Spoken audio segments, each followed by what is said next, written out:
Today we're going to talk about anode rods, and these are the sacrificial rod that we put in suburban water heaters in order to make sure that the water doesn't eat the in-wall side of the tanks. Well, with the anode rods, generally in the spring we're putting these back into the tank after we've dewinterized, and we want to look at the condition of them. This one here obviously is a brand new one, but what you're looking for is to have about half of this bar that's already disappeared. You can see that there's a center rod inside of it, so if it looks like a lot of it's pitted out, it's still good. Keep on using it for a while until at least half of this has been consumed. If we do not replace these and they eat the inside of that tank, you are replacing a very expensive water heater, so make sure you pay attention to this one.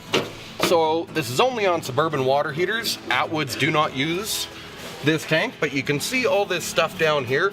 This is actually what's coming off of your rod, so over time it does deplete, and it's just located right here. This is what you remove in the winter to allow water to come out of the tank so it doesn't freeze and expand. We just want to make sure that your water system is safe, and we want to make sure that we are not going to have any issues throughout the rest of the camping season.